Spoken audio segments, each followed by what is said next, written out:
Saya Chelsea dari F12 akan membawakan sebuah cerpen yang berjudul Rembulan di Mata Ibu, karya Asma Nadia.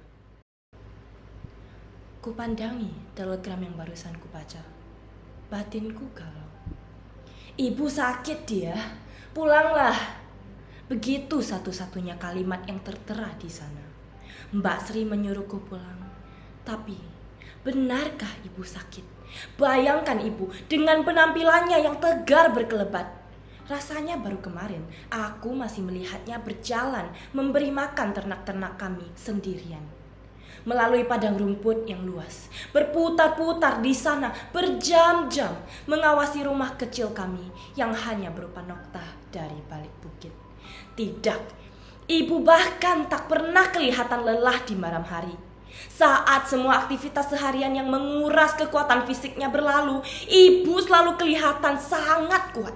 Tak hanya kuat, mulutnya pun masih kerap terdengar ungkapan-ungkapan pedas, khususnya yang ditujukan kepadaku. Jadi perempuan jangan terlalu sering melamun dia, bekerja, itu akan membuat tubuhmu kuat. Komentarnya suatu hari padaku. Padahal saat itu aku sama sekali tidak menganggur. Sebuah buku berada di pangkuanku, tapi ibu tak pernah menghargai kesukaanku membaca. Di mata beliau, itu hanyalah kegiatan tak berguna yang tak menghasilkan. Di waktu lain, ibu mengecam kebiasaanku rapat dengan para pemuda desa. Ibu sama sekali tak mau mengerti kalau rapat-rapat yang kulakukan bukan tanpa tujuan. Kalau kami, anak-anak muda yang berkumpul di sana sedang mencoba menyumbangkan pemikiran bagi kemajuan desa. Bagi wanita sederhana itu, menghalau ternak lebih berguna daripada bicara panjang lebar dan adu pendapat. Kau pikir bicara bisa membuatmu mendapatkan uang? Ingin sekali saat itu aku mengangguk dan menantang matanya yang sinis.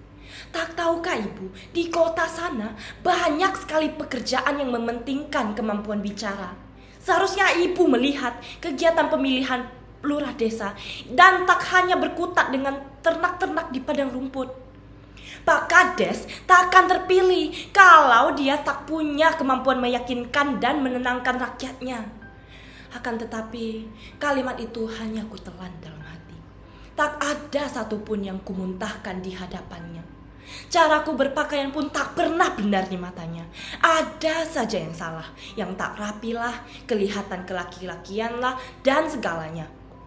Sebetulnya aku heran, kenapa 3 mbakku yang semuanya perempuan itu bisa melalui hari dengan keterpasungan pemahaman ibu.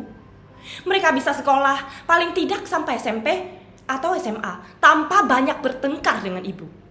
Lulus sekolah, menikah, dan punya anak. Dan sekali lagi tanpa mengalami pertentangan dengan ibu. Sedangkan aku, rasanya tak ada satu hal pun yang pernah kulakukan yang dianggapnya benar. Selalu saja ada yang kurang. Dahulu sekali aku pernah mencoba menyenangkan hati wanita itu. Ku coba memasakkan sesuatu untuknya. Meski semua saudaraku tahu, aku benci kegiatan dapur. Hasilnya, aku menyesal telah mencoba karena ibu sama sekali tak menghargai usahaku. Beginilah jadinya kalau anak perempuan cuman bisa belajar, tak tahu bagaimana memasak. Siapa yang mau menikahimu nanti kalau begini dia? Dan saat itu aku makin tersungkur dalam ketidakberdayaanku menghadapi ibu. Perlahan aku malah berhenti berusaha menenangkan hatinya. Aku capek. Maka saat ada kesempatan pergi meninggalkan rumah dan meneruskan pendidikan ke bangku kuliah. Dengan peluang beasiswa, ku gempur habis kemampuanku agar kesempatan itu tak lepas dari tanganku. Aku harus pergi, menjauh dari ibu, dari komentar-komentarnya yang menyakitkan. Masih terngiang di telingaku, suaranya yang bernada mengejek waktu melihat aku mempersiapkan diri menghadapi tes beasiswa itu. Kau takkan berhasil dia, tak usah capek-capek, wanita akan kembali ke dapur apapun kedudukannya. Tak kuhiraukan kalimat ibu. Seperti biasa, aku selalu berusaha menahan diri. Setidaknya hingga saat itu. Kala pertahanan diriku roboh ke tanah. Dan untuk pertama kalinya aku berani menantang matanya yang selalu bersinar sinis. Dan kurasakan tanpa kasih. Saat itu aku begitu yakin wanita tua yang kupanggil ibu selama ini tak pernah dan tak akan pernah mencintai diriku. Dia kok melamun? Aku mengusap air mata yang menitik. Laila yang menangkap kesedihanku menatapku lekat. Ada nuansa khawatir pada nada suaranya kemudian. Ada apa? Tulisanmu ada yang ditolak? Mana mungkin? Ujarnya mencoba melucu.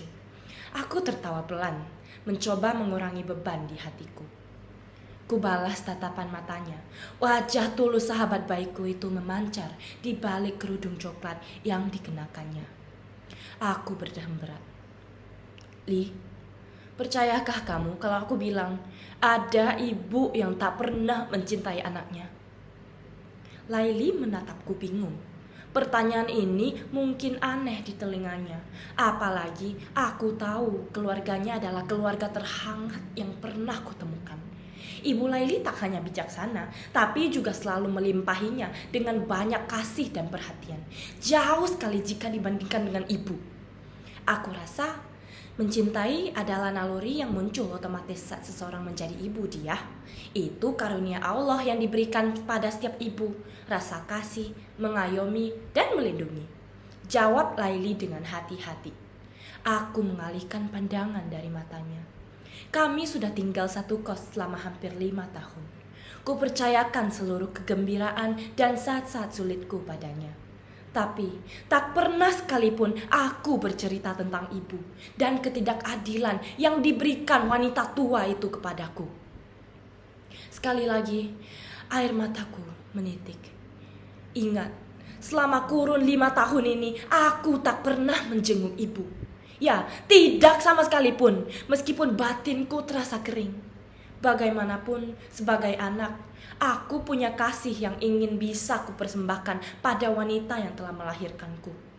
Sayangnya, tak pernah ada kesempatan bagiku untuk mewujudkannya itu. Ibu tak pernah menangkap sinar kasih di mataku, apalagi membalasnya dengan pelukan hangat. Ibu tak pernah peduli bagaimana aku tidak mulai membencinya secara perlahan. Mungkin tidak dalam artian benci sesungguhnya. Terus terang, aku mulai menghapus namanya dalam kehidupanku.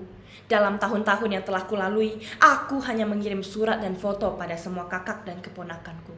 Tak satu pun kualamatkan untuk ibu.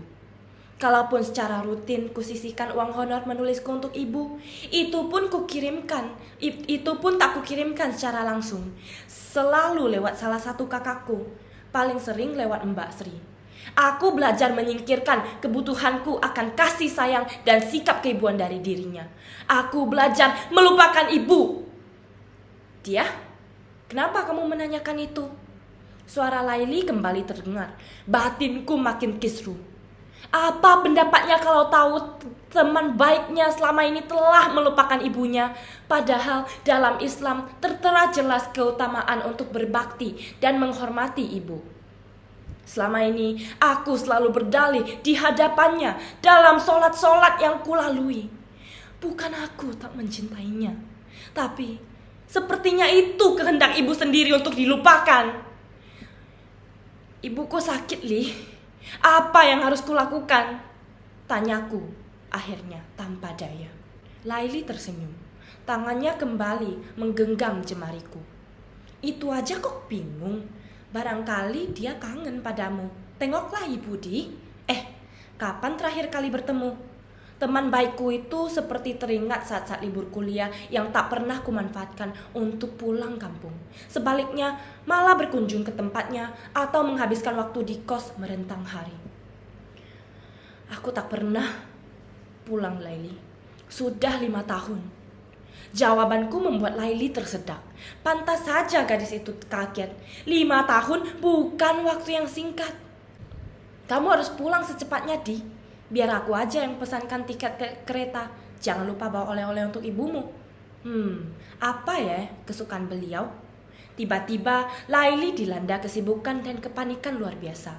seakan membayangkan mengunjungi ibunya sendiri yang tak pernah ditemuinya selama 5 tahun.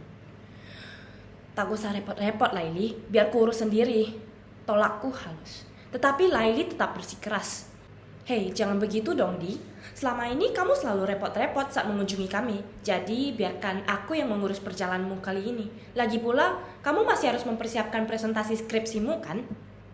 Aku menyerah. Sebelum Laili pergi, aku menatapnya sekali lagi. Kamu yakin aku harus pulang, Li? Pertanyaanku hanya disambut senyum hangatnya. Tentu, pulanglah. Ibu pasti kangen sama kamu, Dia. Andai Laili tahu perempuan macam apa ibuku itu. Beliau itu lebih keras dari kerang, Laili. Kerang masih bisa terkikis oleh air laut. Tetapi ibuku... Rumah mungil kami tak banyak berubah. Juga rumah petak-petak kecil di sampingnya, di mana ketiga mbakku dan keluarganya tinggal. Saat aku masuk ke dalam, kulihat ruangan tampak tidak serapi biasanya.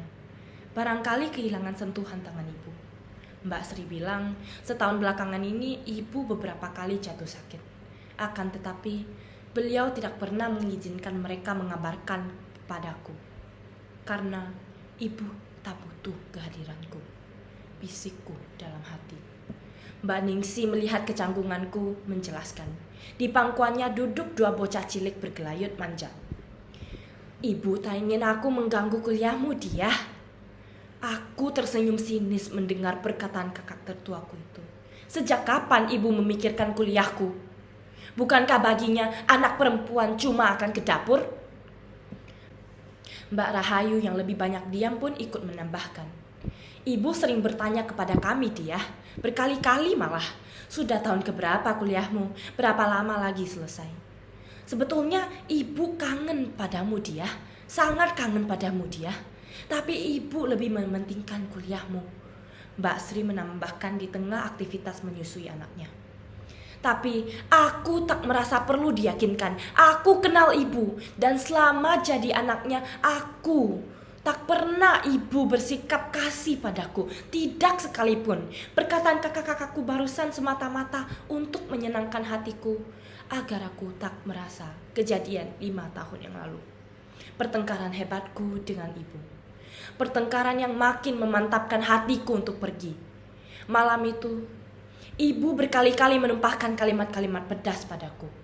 Tujuannya satu, agar aku tak pergi. Bagiku, sikap ibu saat itu sangat egois dan sangat kekanak-kanakan. Sementara orang lain akan menyambut gembira keberhasilan anak-anaknya meraih beasiswa macam ini, beliau sebaliknya.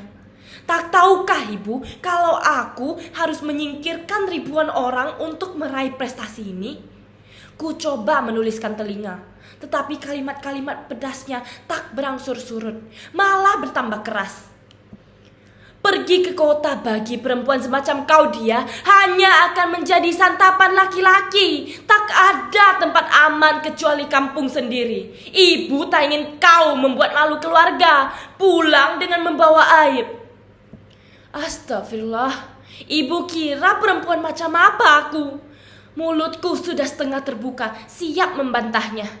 Tetapi ketiga saudaraku mencegahku, melihat sikapku yang menantang. Kemarahan ibu makin tak terbendung. Jangan coba membantah, kurang baik dan terpelajar apa sih Retno, lalu Sumirah, bahkan anak Pak Haji Tarjo. Pulang-pulang malah jadi perempuan jalang. Aku tak ingin punya anak perempuan jalang. Cukup, aku tak bisa menahan kesabaranku lebih lama. Darahku seperti mendidih mendengarkan kalimat-kalimat ibu. Kalau saja ibu mengenalku, kalau saja ibu punya sedikit kepercayaan pada anaknya sendiri. Ibu cuma percaya pada dirinya sendiri. Seakan semua orang akan mengalami nasib buruk.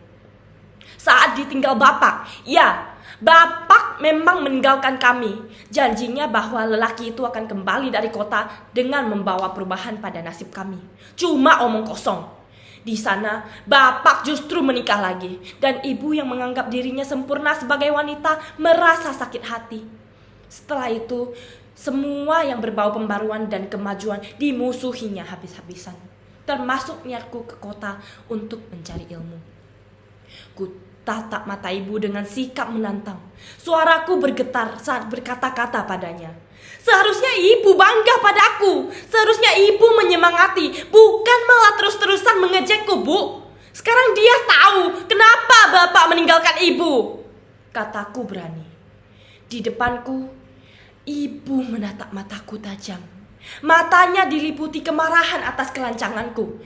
Kenapa bapak meninggalkan ibumu? Ayo, jawab kenapa? Sia-sia usaha mbakku yang lain untuk mengerem mulutku. Dalam kemarahan, ku lontarkan luka yang mungkin akan melekat selamanya di hati ibu. Karena ibu picik, itu sebabnya. Ku banting pintu kamarku dan mengurung diri semalaman, menangis. Batinku puas. Telah ku katakan apa yang menurutku harus didengar oleh ibu. Besoknya, pagi-pagi sekali, hanya berpamitan pada mbak-mbakku, aku pergi dengan bongkahan luka di hatiku. Barangkali juga di hati ibu.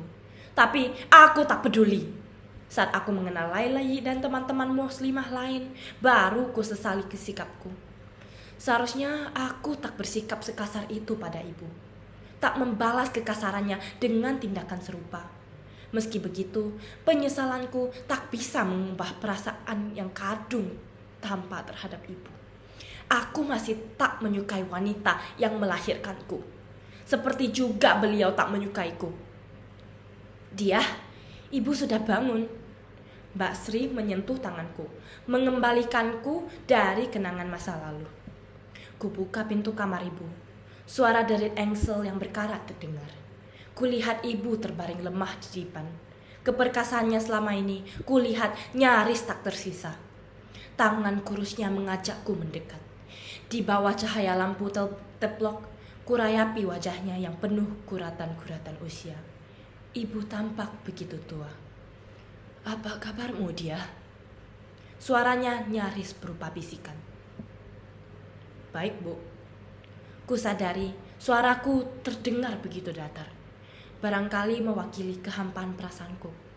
Ibu tak memandang kaget penampilanku yang pasti merupakan pemandangan baru baginya. Atau ibu terlalu sakit untuk mencelah busana muslimah yang kukenakan. Sekali lagi hatiku berkomentar sinis, tanpa bisa dicegah. Kamu kelihatan kurusan, Duk, ujar ibu setelah beberapa saat kami terdiam. Aku tak menanggapi. Sebaliknya, mataku mengitari ruangan kecil itu. Semuanya hampir tak berubah. Kenapa ibu bertahan dalam kesederhanaan ini? Bukankah seharusnya dengan ternak-ternak itu ibu mampu hidup lebih layak? Belum lagi ketiga mbakku. Mustahil mereka tak memberikan tambahan masukan biarpun sedikit untuk ibu. Aku memperhatikan ranjang ibu. Kasur tipis di atas dipan yang pasti tak nyaman untuknya.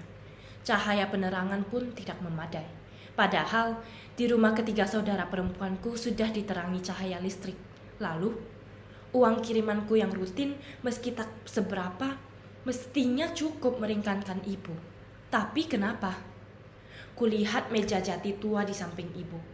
Ada beberapa botol obat di sana, kertas-kertas dan beberapa foto yang dibingkai.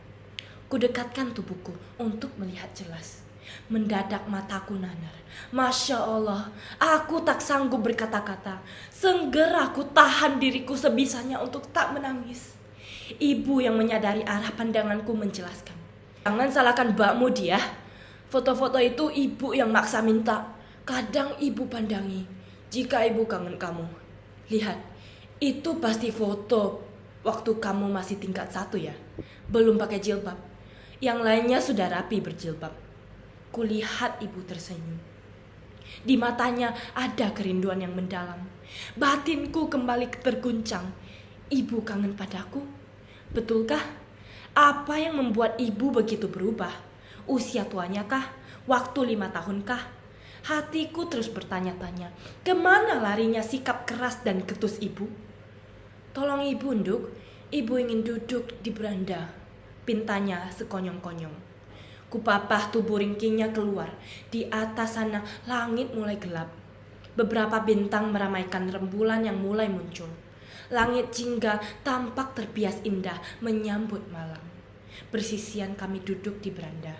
Beberapa waktu berlalu dalam keheningan, tanpa berkata-kata, tetapi bisa kulihat wajah ibu tampak cerah menatap langit yang dihias purnama.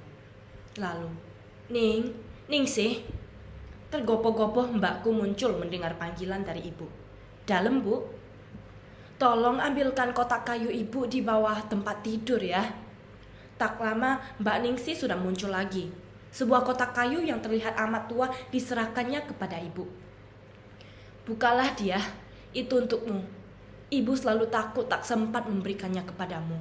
Ibu sudah tua dia. Suara ibu. Matanya masih menatap langit. Meski tak mengerti, kuturuti permintaan orang tua itu. Dan tanpa bisa kucegah, kedua belah mataku terbelalak melihat isinya. Uang, di mana-mana uang. Begitu banyak, dari mana ibu mendapatkannya? Ibu terkekeh sendiri melihat keterkejutanku. Beberapa giginya yang sudah ompong terlihat. Itu untukmu dia. Aku menutup kembali kotak kayu itu dan kuserahkan kepada ibu. Dia ndak butuh uang, Bu. Beberapa tahun ini sudah ada kerja sambilan, jaga toko sambil nulis-nulis. Ujarku berusaha menolak. Ibu tahu, ibu baca surat yang kau kirimkan kepada mbak-mbakmu. Tapi itu uangmu, kau membutuhkannya. Mungkin tak lama lagi. Suara ibu memaksa. Wisudaku, itukah yang ibu pikirkan? Wisuda tak perlu biaya sebanyak ini, Bu. Tolakku lagi. Tapi kau harus menerimanya dia. Itu uangmu, uang yang kau kirimkan selama ini untuk ibu lewat mbakmu. Sebagian ada juga hakmu dari penjualan ternak. Jelas wanita itu lagi. Aku melongo, teringat dipan tua yang kasurnya tipis, lampu teplok, kursi di ruangan tamu yang sudah jelek, dan bufet yang kusam. Bukankah dengan uang itu ibu bisa hidup lebih layak? Kenapa tak ibu pakai untuk keperluan ibu? Tanyaku heran. Ibu hanya tersenyum, matanya mencari-cari rembulan yang setengah tertutup awan. Ibu tak butuh uang sebanyak itu dia. Lagi pula ibu khawatir tak bisa lagi memberimu uang. Dia kan sudah menjelaskan ke ibu, dia sudah bisa cari uang sendiri meski sedikit-sedikit. Ibu tak perlu repot memikirkan dia, ujarku keras kepala. Tapi lagi-lagi ibu memaksaku. Kau akan membutuhkannya dia untuk pernikahanmu nanti. Semua mbakmu hidup sederhana, anak mereka banyak. Mungkin takkan bisa banyak membantumu jika hari itu tiba.